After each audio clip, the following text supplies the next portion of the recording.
Doctor साहब जो phone पे बात कर रहे थे वो टूटू ने सुन ली थी, मगर इसे भागने का मौका नहीं मिला क्योंकि यहाँ पर उनका गार्ड आ गया था। ए लड़के, यहाँ पर क्या कर रहे हो और तुम इतना ज़्यादा डरे हुए क्यों हो? वो आप अचानक आ गए ना, इसलिए मैं डर गया। मैं तो बस यहाँ पे डॉक्टर साहब को नाश्ते के लिए बुलाने आया था। बस मैं चलता हूँ, ओके बाय। टूटू फिर फौरन से यहाँ से चला गया, मगर डॉक्टर साहब को इस पर शक हो रहा था। उन्होंने गार्ड से पूछा, ये कब से यहाँ पर खड़ा हुआ था?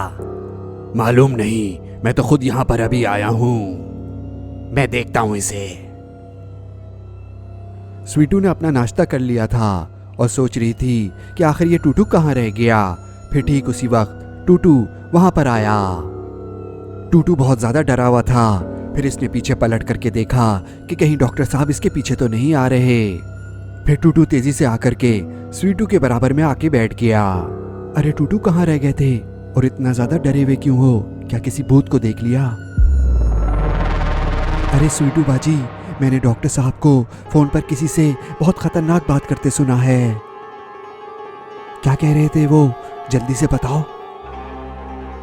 डॉक्टर साहब थोड़ा घर से आगे खड़े हुए थे और वो फोन पर किसी को कह रहे थे कि ना, हाँ भाई बहुत भूख लग रही है, ये बताओ नाश्ता तैयार है? टूटू ने इन्हें अचानक देखा तो डर गया। जी जी नाश्ता रेडी है, बैठिए आप। ठीक है, मैं यहीं पर टूटू के साथ बैठ जाता हूँ। ऐसा लग रहा था कि डॉक्टर साहब जान करके टूटू के बराबर में ही बैठना चाहते हैं ताकि टूटू किसी से कोई बात ना कर सके। स्वीटू को भी परेशानी हो रही थी कि आखिर टूटू ने क्या बात सुन ली और ये इसे क्या बताना चाह रहा था। अरे तुम ऐसे क्यों बैठे हुए हो? चलो खाना शुरू करो। टूटू की तो भूख ही मर गई थी। फिर सब नाश्ते में मसरूफ हो गए और टूटू को मौका ही नहीं मिला स्वीटू को अपनी बात बताने का। नाश्ता करने के बाद डॉक्टर साहब ने कहा, चलें उठें, आए मेरे साथ, आप लोगों को एक बड़ी अच्छी चीज़ दिखाऊंगा मैं। आ जाओ टूटू, मेरे साथ आओ। टूटू और स्वीटू दोनों परेशान हो रहे थे कि आखिर ये कहाँ लेकर के जाना चाहते हैं। डॉक्टर साहब फिर इन्हें बाहर लेकर के आए जहाँ पर 4 घोड़े खड़े हुए थे। मम्मी बोली, वाह ये तो बहुत ही खूबसूरत घोड़े हैं, मैंने तो आज से पहले ऐसे घोड़े कभी नहीं देखे।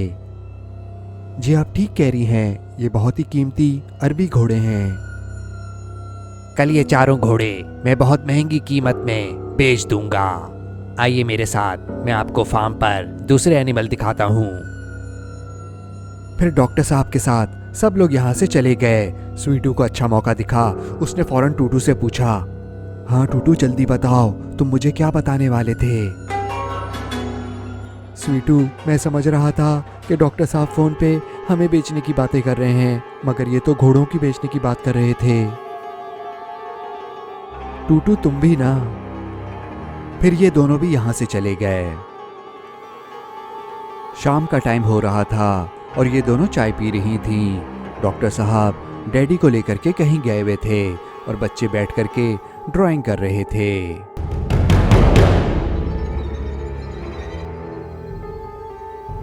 स्वीटू बाजी, देखे मैंने डकी में कितना अच्छा कलर किया। टॉमी तुमने कुछ बनाया नहीं? ये क्या लिखा है तुमने? तुम्हें आगे चले जाओ और तुम लोगों, देखो मैंने क्या लिखा है। टॉमी ने क्या लिखा था? टूटू और स्वीटू को कुछ समझ नहीं आ रहा था। ऐसा लग रहा था कि टॉमी कभी स्कूल ही नहीं गया हो। ये क्या लिखा है? कुछ समझ नहीं आ रहा। क्या तुम्हारी जान को कोई खतरा है? मेरी जान को नहीं, तुम्हारी जान को खतरा है, तुम्हारी जान को खतरा है। टॉमी ने फिर अपनी मम्मी की तरफ देखा और डर गया। एक सेकंड में जरा देख करके आती हूँ ये लोग कर क्या रहे हैं। इससे पहले कि टॉमी की मम्मी वहां पर आती, टॉमी ने वो कागज उठाया और मुंह में डाल लिया। टूटू और स्वीटू एक दूसरे की शक्ल देख रहे थे कि टॉमी ने ये क्या हरकत की। टॉमी की मम्मी ने आकर के पूछा, क्या हुआ टॉमी, तुम ठीक हो? आप लोग क्या कर रहे हैं? जी हम लोग ड्राइंग कर रहे हैं। स्वीटू की ड्राइंग देख करके ये बोली, ये तो आपने बहुत अच्छी बनाई है। टॉमी तुम अपनी ड्राइंग दिखाओ मुझे। टूटू ने फौरन से बोला, नहीं नहीं, टॉमी ने तो अभी कुछ भी नहीं बनाया, वो अभी ड्रॉ करेगा। टॉमी की मम्मी इन तीनों को बड़े गौर से देखती रहीं और फिर यहाँ से चली गईं। टूटू और स्वीटू ये सोच रहे थे कि आखिर इसने कागज पे क्या लिखा था जो ये अपनी मम्मी को नहीं दिखाना चाह रहा था। यकीनन यहाँ कुछ ना कुछ गड़बड़ है। डैडी बहुत ज्यादा डरे हुए थे क्योंकि डॉक्टर साहब ने उनके ऊपर गन तानी हुई थी। गन सीधी निशाने पे रखें और फिर ट्रिगर को दबा दें। यार आप इतना ज्यादा डर क्यों रहे हैं? आपको गोली थोड़ी मारेंगे। ये ले गन, पकड़ें इसको। डैडी ने डॉक्टर साहब से गन ले ली थी। डॉक्टर साहब ने फिर डैडी को कहा, सामने दरख्तों में देखें, आपको हिरन नजर आ रहे हैं? निशाना लें उसका। हिम्मत करें, डरने की कोई बात नहीं है। डैडी ने हिम्मत दिखाई और डॉक्टर साहब के कहने पर हिरन की तरफ अपनी गन का रुख कर लिया। बस ट्रिगर दबाने की देर थी और यह हिरन यहीं पे गिर जाएगा। अरे आप फायर क्यों नहीं कर रहे? वो तो यहां से जा रहे हैं, फायर करें। नहीं नहीं, मैं नहीं मार सकता। मैंने तो आज तक एक चिड़िया के बच्चे को नहीं मारा, तो मैं इस मासूम जानवर को कैसे मार दूं? डैडी की यह बात सुनकर के डॉक्टर साहब को गुस्सा आया। टूटू और स्वीटू सच्चाई का पता लगाना चाहते थे। वो जानना चाहते थे कि आखिर टॉमी के साथ मसला क्या है। डॉक्टर साहब डैडी को लेकर के शिकार से वापस आ गए थे। उन्होंने आकर के कहा, आपके हस्बैंड को शिकार पे ले गया था, इनसे तो एक फायर नहीं हुआ। प्लीज हमारे लिए भी कॉफी लेकर के आओ। जी जी, आप लोग बैठे, मैं अभी बना करके लाती हूँ। डॉक्टर साहब ने पलट करके अपने गार्ड को कहा, ए, यहां पर 2 चेयर लेकर के आओ। डॉक्टर साहब के गार्ड ने कहा, जी अच्छा। फिर ये गार्ड 2 कुर्सियां लेने के लिए घर के अंदर चला गया।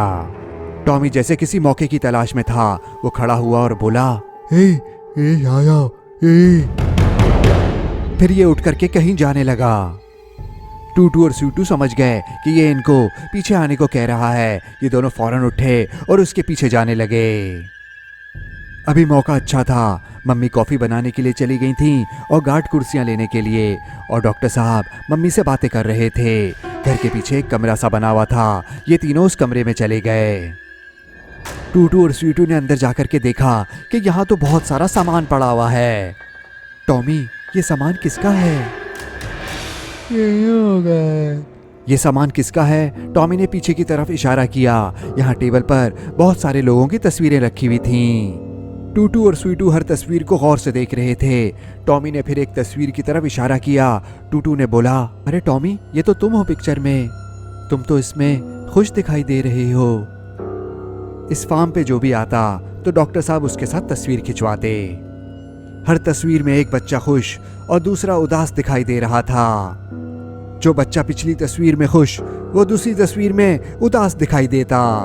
आखिरी तस्वीर में टूटू और स्वीटू खुश दिखाई दे रहे थे और टॉमी उदास। स्वीटू को कुछ समझ आया तो उसने टॉमी से पूछा, टॉमी, तुम खुश दिखाई दे रहे हो इस तस्वीर में? तुम जिनके साथ खड़े हो, क्या ये तुम्हारे असली माँ बाप हैं? टॉमी ने हाँ में सर हिलाया और फिर तस्वीर देख करके रोने लगा। अपने मम्मी डैडी के साथ ये तस्वीर में कितना खुश दिखाई दे रहा था। टूटू ने उससे पूछा, टॉमी, तुम्हारे मम्मी पापा कहाँ गए? डॉक्टर साहब ने तुम्हारी मम्मी पापा के साथ क्या करा? टॉमी ने इशारे से ये बताया कि डॉक्टर साहब ने इसकी मम्मी डैडी को मार डाला। स्वीटू ने बोला, ये बात हमें फौरन से अपने मम्मी डैडी को बतानी होगी। स्वीटू, फौरन से मोबाइल निकालो और यहाँ की सारी तस्वीरें ले लो। हमें फौरन से इस कमरे से निकलना होगा, इससे पहले कि कोई हमें देख ले। टॉमी, तुम बिल्कुल फिक्र नहीं करो, हम तुम्हें यहाँ से बचा लेंगे। ये चारों बाहर बैठे बातें कर रहे थे और कॉफ़ी एंजॉय कर रहे थे। डॉक्टर साहब ने नोट कर लिया कि बच्चे यहाँ पर नहीं हैं, तो उन्होंने फौरन से गार्ड को कहा, बच्चे नजर नहीं आ रहे, कहाँ चले गए? देखो जरा। Okay sir. बच्चे अभी भी उसी कमरे में थे। स्वीटू वहां जल्दी जल्दी तस्वीरें ले रही थी और ये गार्ड अब सीधा वहीं पर जा रहा था।